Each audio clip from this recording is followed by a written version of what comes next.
Hello friends, welcome to EduTap and welcome to the series that we have started exclusively for the upcoming UPSC 2025 examination, wherein we'll be doing 15 MCQs in a day, as part of which in this session हम लोग करने वाले हैं labor welfare part 1. Okay, so here why is this series important? See, when it comes to UPSC EPFO exam, be it APFC or AO or EO examination, labor laws and industrial relations is one of the most important topics. जो 120 questions है उसमें 15 plus questions इन्हीं topics में से आते हैं and with this you can understand the kind of weightage that it has got and yes इसका scoring potential भी बहुत है. व्हाई? बिकॉज ये आप बेसिक भी सही से कर लोगे तो definitely you will be able to answer और रिजॉल्व 10 प्लस क्वेश्चंस बहुत ही आराम से कर सकते हो. So if you really want to score high in either of these examination, definitely I would suggest you to watch these sessions regularly, as जो भी content हम लोग इसमें करने वाले हैं that would be in the form of MCQs. So आपका एक revision भी हो जाएगा and practice भी हो जाएगा. And moreover, we are expecting the notification of UPSC EPFO 2025 very soon. So with this you can understand the kind of importance that is attached to this series. So with this, let me start today's session. So moving on to your first question, which of the following statements correctly reflects the constitutional provisions related to labor welfare in India? Now when it comes to the labor welfare, it is one of the important aspect of the industrial relations. So and it's not that कि labor relations labor welfare मतलब वो सिर्फ labor या workers के लिए है, but it would be applicable for their families also. So जो state directive principles of the state policy है उसमें कई सारे acts enshrined है और उसी का हम लोग इस क्वेश्चन में डिस्कस करने वाले हैं. So here Article 38, it directs the state to secure a social order that promotes the welfare of the people, and yes, this is very much true. ये true है. Article 41 mandates the state to ensure compulsory employment for all citizens. No, Article 41 requires the state that it shall make effective provisions for securing the right to work, right to education, to public assistance. In case of unemployment कुछ unemployment कुछ वो दे दे पैसे या फिर old age pension sort of sickness के लिए उनका ख्याल रखे, डिजेबलमेंट कुछ पेंशन या कुछ मनी एंड उस तरह से जो भी है that all will fall under this. So here this is false. Article 42 guarantees the right to strike as a fundamental right of workers. ऐसा नहीं है. Here under this article mandates the state should make provision for securing just and humane conditions of work and also for maternity relief. So here ये false है. Article 43 focuses only on industrial workers and exclude agriculture workers from its this scope. Actually, Article 43 says that the state shall try to secure to all workers, agriculture, industrial, बाकी work be like living wages, conditions of the work, ensuring a decent standard of life and full enjoyment of leisure and social and cultural opportunities. ये सब भी आते हैं. इनके साथ when we look at the labor welfare एक और article भी है and that is Article 47. Now this article states that the state should regard the raising of the level of nutrition and the standard of living of its people along with improving the public health as one of its primary duties. Okay, so ये बोलता है article 47. So in this case ये भी false है. So here in this case A is the correct option. Now, which of the following best defines the concept of labor welfare? Let's have a look at the statements. Provides only monetary benefits such as wages and bonuses to employees? No. Focusing exclusively on workplace safety regulations without additional benefits? No. Making it mandatory for workers to contribute to their own welfare programs without employer support? ये भी नहीं है क्योंकि दोनों का support चाहिए ही. Ensuring workers well-being through wages, social security, health, safety and quality of life improvements. Now ये है मतलब overall एक 360 degree view not only of the workers but of their families, not only workplace but also socially and cultural related occasions as well. So yes, this is very much true when it comes to the best definition of the concept of labor welfare. Now, which of the following legislative measures was the first significant step towards the labor welfare in India during the period 1850 to 1900?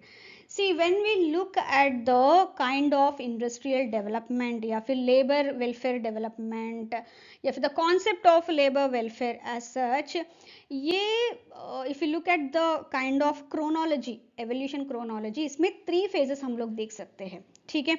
सबसे पहला phase है 1850 to 1900 वाला जो phase. Now ये this is that phase where this era has witness the initial growth of industrialisation. And not only that, उस time पे कोई इतने लॉस वो सब भी नहीं थे. So that had led to the coupled with, you can say, industrialization coupled with the exploitation of labor by employers seeking higher profits. So workers, they had to endure long hours, unsafe working conditions, job insecurity, meager wages, what not, they had to endure everything. So however slowly इसी ये वही era है जहाँ पे the first seeds of जो labour welfare का जो start हुआ है, नो बीज जो स्टार्ट हुआ है बोना, that has started here. As part of which 3-4 acts were enacted during that period only. उसमें सबसे पहला आता है the apprentices act 1850. Now this actually aimed at helping the poor children to learn trades and crafts so that वो एक उनका वो अपना खुद का एक जो स्टैंडर्ड ऑफ लिविंग है उसको एनहांस कर सके. दूसरा है the fatal accidents act 1853, which had the provision for giving compensation to the families of workers who had lost their lives while working in that industry or in that unit. So ये एक है जो बहुत help हुआ था, क्योंकि कई बार ऐसा होता है ब्रेड विनर ही चला गया तो it would have been very difficult to survive. तीसरा था the enactment of Indian factories act 1881. Actually now this is one of the significant step, though थोड़ा सा लिमिटेड था स्कोप, बिकॉज उस टाइम पे ये सिर्फ उन फैक्ट्रीज के लिए लागू था जहाँ पे 100 से ज़्यादा एम्प्लॉयज़ काम करते थे. बट स्टिल ये एक stepping stone, you can say, in the stepping stone towards labour welfare in India, इसलिए इसको बहुत हाईलाइट किया जाता है. इसके बाद उन्होंने एक और उसी टाइम पे एक और एक्ट आया था, the merchant shipping act 1859. Now this was majorly to provide some relief to the health of the seamen जो सी पे जाते थे काम करने के लिए and all that. So here in this case C is the correct answer. Moving on to our next question. Which of the following developments during 1900 to 1947 had a significant impact on labor welfare in India? Now when we look at this, अभी हम लोग आ गए हैं phase 2 पे. Okay. Now phase 2 में it is the phase where the efforts of expanding the scope of the labor welfare gained some momentum. कुछ speed बढ़ गया है क्योंकि there was a lot of discontentment among the workers due to conditions that arose out of World War I जो 1914 to 1918 के बीच में हुआ था, Russian Revolution 1917 का.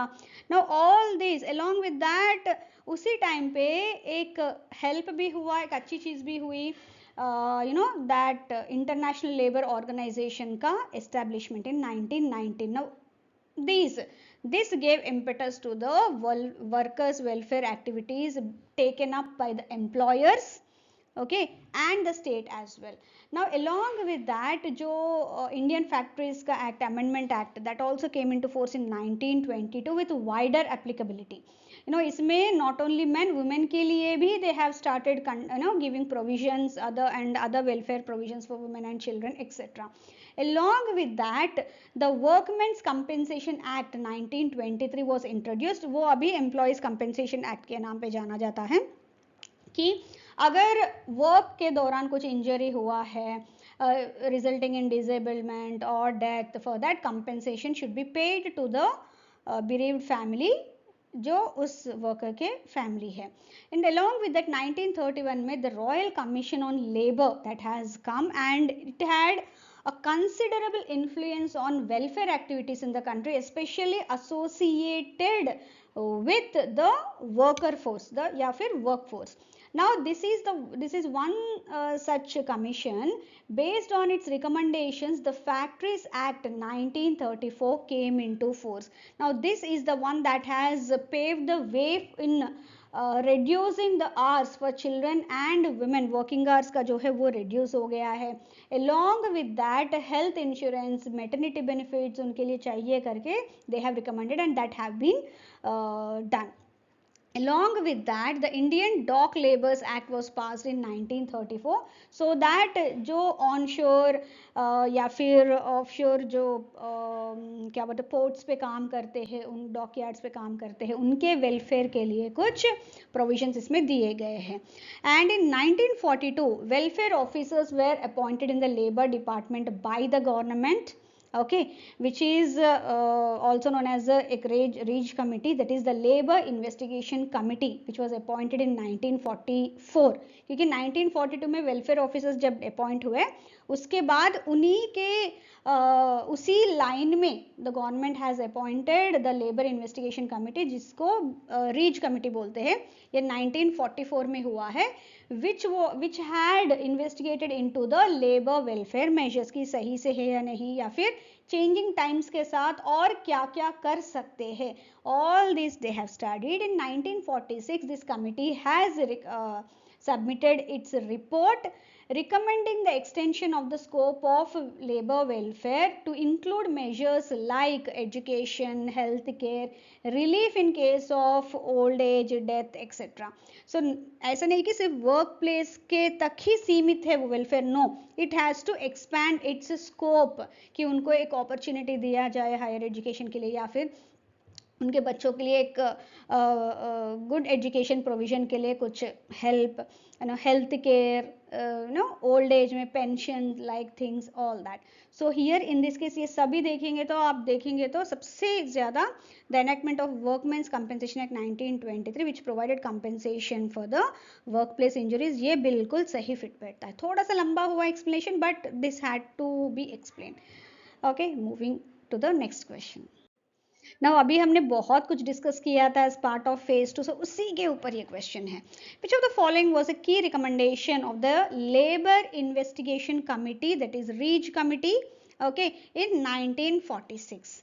अभी हमने डिस्कस किया था, रीच कमिटी ने बोला कि जो लेबर वेलफेयर है, जो लेबर वेलफेयर मेजर्स है, that should be extended beyond the regular जो भी work conditions and all that, which includes the education, health care and relief in case of old age and death. So here B is the correct answer. Now here comes the next question. Which of the following statements best describes the evolution of labor welfare in India after 1947 and it talks till present, जो बनता है phase 3 का part.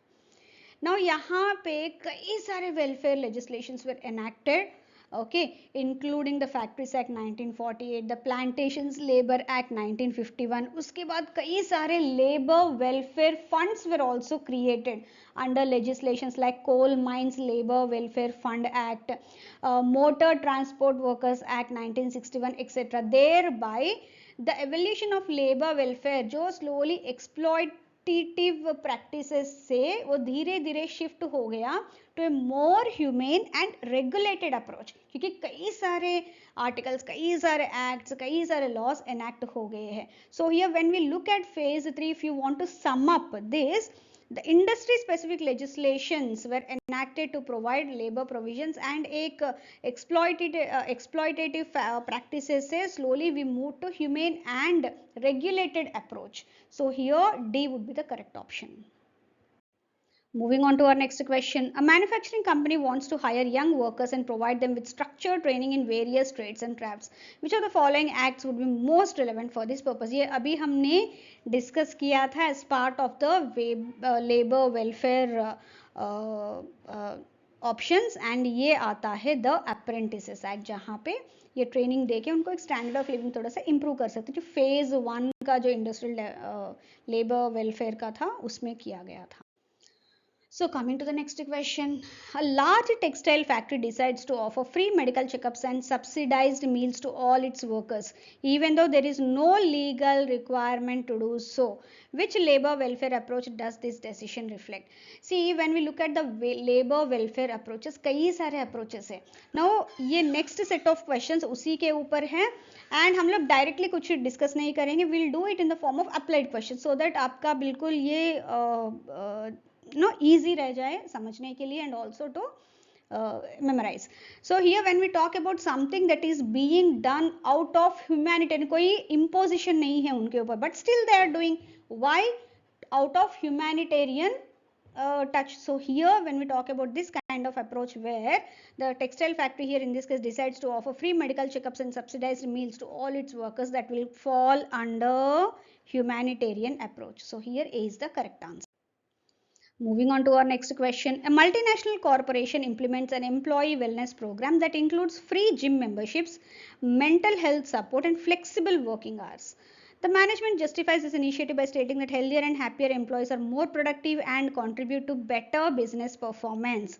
Which labor welfare approach does this reflect? So simple यहाँ पे देख रहे हैं win-win, मतलब ये सब प्रोवाइड करने की वजह से इनको ये लोग एक्सपेक्ट कर रहे हैं कि प्रोडक्टिविटी बनेगा, okay, by providing this benefits and even efficiency बढ़ेगा. ऑन द अदर हैंड जो एम्प्लॉयज़ है उनके लिए उनका मेंटल हेल्थ, फिजिकल हेल्थ जो है वो भी उनका इम्प्रूव होगा.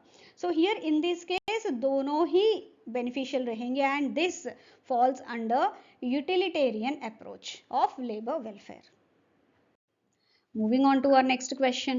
A family-owned business provides free housing, healthcare, and educational support for the families of its workers, believing that employees should be cared like members of an extended family. Now, which labor welfare approach does this best represent? Now, this is a kind of approach where the employer, as a kind of guardian or parent figure for the workers, they'll look like that. So इससे क्या है, एक responsibility लेते हैं employees and as a guardian and then provide for their welfare. Now here they look themselves as एक father figure की तरह. So here also they are looking like that. So here this is called as paternalistic approach where extended family members की तरह जो अगर करना चाहिए, that is a kind of welfare measures that they take and here C is the correct answer. Now अभी तक हमने labour welfare के अप्रोचेस देखा है, किस तरह से लिया है. Now will look at the labour welfare theories. Now कई सारे थियरीज प्रपोज किए गए हैं ऑन टू एक्सप्लेन करने के लिए कि how and why labour welfare measures are undertaken. Now उसमें से कुछ मोस्ट इंपॉर्टेंट थियरीज हम लोग यहाँ पे देखेंगे. So here comes the question. A government introduces strict regulations requiring all factories to provide safety gear, proper ventilation, and mandatory health checkups for the workers, ensuring that employers do not compromise on workplace safety. Which labor welfare theory does this best represent?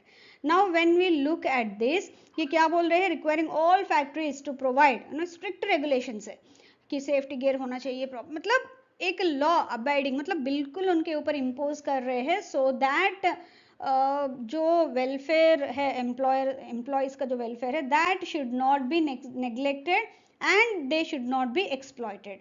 Okay, so whenever we are enforcing the law and regulations to ensure minimum standard of welfare such as minimum wages or safe working conditions etc. Now simple यहाँ पे किस तरह से we are trying to impose that law, we are trying to make them follow the laws the rules and regulations of the laws that they have proposed. and ये आता है police theory में, जैसे वो safety and law and order को एक maintain करने के लिए जो भी बिल्कुल स्ट्रिक्टली वो जो किस तरह से वो इम्पोज करता है, किस तरह से मैनेज करता है, the same thing is here. So ये आता है पुलिस थियरी में. So here a successful industrialist establishes free schools and healthcare facilities for the children of the factory workers, believing that improving their well-being will ultimately contribute to a more stable and productive workforce. अगर उनका वो जो problems है उनको resolve करे तो obviously they will be able to work more efficiently and that will lead to the good productivity. Now which labor welfare theory does this example best represent? तो यहाँ पे simple है, उनको करने की जरूरत है, but still they are doing it keeping the ultimate benefit in the mind, जो benefit भी नहीं है but again that would improve the economy as well. So ये सब आता है philanthropic theory में, that is C. Moving on to our next question. A business owner believes that the company's profit should not only benefit shareholders but also be used to improve the well-being of employees and the surrounding community. To achieve this, the owner provides free housing, medical care and education for workers' families. Which labor welfare theory does this approach align with? So यहाँ पे clearly दे रहे हैं कि जो already profits में है उसी में से इनको जितना बनता है उतना उसके हिसाब से provisions they, after meeting the जो भी बेनिफिट्स शेयर होल्डर्स को देना है देने के बाद. Okay, now this actually falls under the paternalistic or trusteeship theory. So here the employer must take care of the interest of the workers under this theory and जो profits मिल रहे हैं उन्हीं के basis पे. Now even Mahatma Gandhi strongly believed in this trusteeship theory कि जो कर रहे हैं, जो profits मिल रहे हैं, that should be given to the workers as well. So here D is the correct answer. Moving on to our next question. A large manufacturing company notices increasing unrest among its workers who are demanding better wages and working conditions. To prevent potential strikes and maintain industrial harmony, the company introduces free meal programs, better healthcare facilities and transportation services for employees. Which labor welfare theory does this strategy align with? Now, यहाँ पे दिख रहा है कि unrest है already. Now उनको please करने के लिए, okay, and in order to avoid that potential strikes and also to maintain industrial harmony, जो प्रोडक्शन बिल्कुल रुके नहीं etcetera, they have come up with this थोड़ा सा better health care facilities, better free meal programs etcetera, so that wages increase करने के बिना ना all this if they can provide, थोड़ा सा उनके ऊपर भी बर्डन कम होगा. On the other hand again इनका काम भी सही से हो जाएगा. So here they're trying to pleasing them, placating them. So here this falls under placating theory. Moving on to our next question. Which of the following best represents the public relations theory of labor welfare? Now when we talk about this, whatever the labor welfare measures that are undertaken by the employer for their employees, if it is publicized, क्या होगा, उससे उनका एक goodwill बनेगा market में. देखिए वो बहुत ही अच्छा कर रहे हैं अपने एम्प्लॉयज़ के लिए. Thereby win win situation, एक तो एम्प्लॉय जो रिलेशन है दोनों के बीच में वो अच्छा होगा और एम्प्लॉयर का जो यूनिट का जो पब्लिक इमेज है वो भी अच्छा होगा. Thereby that may have a positive impact on the sales. So here an employer provides welfare measures to gain goodwill and improve the company's public image. ये आता है हमारा public relations theory of labor welfare में. So here B is the correct answer. Now which of the following best describes the functional theory of labor welfare? Simple, functional. So सही से उनका efficiency या productivity improve करना है. So whatever the welfare measures that are implemented to maintain and enhance the worker efficiency and productivity, that all fall under this functional theory of labor welfare. So here is the correct answer. Moving on to our last question for today. Which labor welfare theory suggests that providing welfare benefits to workers is a moral duty that can help in atonement of sins and bring spiritual rewards? So यहाँ पे अगर अच्छा करेंगे उनके लिए that will reap fruits in future. जैसे उसमें अलग मतलब एटीट्यूड और कुछ नहीं, क्योंकि फंक्शनैलिटी में क्या है, हम लोग अच्छा करेंगे तो प्रोडक्टिविटी बढ़ेगा, एफिशिएंसी बढ़ेगा etcetera, but they are looking at that very clearly. But यहाँ पे नहीं, हमारे कुछ पाप है तो वो हट जाएंगे और आगे और अच्छे अच्छे फ्रूट्स मिलेंगे. मतलब again efficiency and productivity, but the difference in both the things is the attitude and the approach. So here this kind of approach is called as the religious theory, जो बिल्कुल रिलीजियन के basis पे या फिर जो हमारे religions जो हमें समझाते हैं कि दूसरों का मदद करना सो दैट हमारे जो पाप है वो हट जाएंगे, all that that is actually you will say उसके प्रिंसिपल्स के बेसिस पे होता है. That's the reason this theory is called the religious theory. So friends, I really hope that you have liked this session. Before winding up the session, I have a small announcement. See, currently at EduTap, they're offering three major courses for all those students who are targeting the upcoming UPSC EPFO 2025 exam for both the APFC and EO or AO post. सो इसमें तीन courses है. सबसे पहले आता है master course. Now ये उन बच्चों के लिए है जो बिल्कुल वन पॉइंट सोर्स चाहिए उनको, कि हर चीज़ का कंटेंट, हर सब्जेक्ट का कंटेंट उनको मिल जाए. And here yes you will get everything in the form of PDFs, MCQs, videos, test, chapter quizzes, everything. Along with that strategy sessions भी होंगे every Thursday. To be precise, Kuldeep sir आपसे online मिलेंगे. And then इतना सारा content है तो उसको एक स्ट्रैटेजी के हिसाब से फॉलो करेंगे तो डेफिनेटली बहुत ही ईजी रहेगा आपका जर्नी, जो प्रिपरेशन जर्नी है that he'll take you through. Along with that, कुछ doubts जो भी है, all that will be resolved during that session. So second course आता है टेस्ट सीरीज प्लस. ना ये उन बच्चों के लिए बहुत बेनिफिशियल रहेगा जो ऑलरेडी कुछ अपने हिसाब से पढ़ लिए कुछ सब्जेक्ट्स, लेकिन कुछ सब्जेक्ट्स के लिए उनको थोड़ा एक्सपर्ट वाला टीचिंग चाहिए. तो उनके लिए ये बेटर है कि वहाँ जो भी इनको सब्जेक्ट्स एक्सपर्ट से पढ़ना है वो, plus test series, so that सभी सब्जेक्ट से प्रैक्टिस भी हो जाए.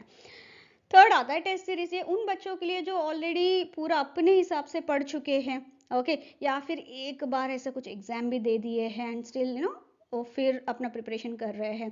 दे can go for this test series where they will get good बिल्कुल रियल एग्जाम का जो फील है that you will get it here. And good practice भी हो जाएगा आपका एंड रिविजन भी हो जाएगा. So here these are the three courses. आपको कुछ भी डाउट है तो you can always reach out to the team and get your doubts clarified before making an informed decision. Thank you very much and all the best.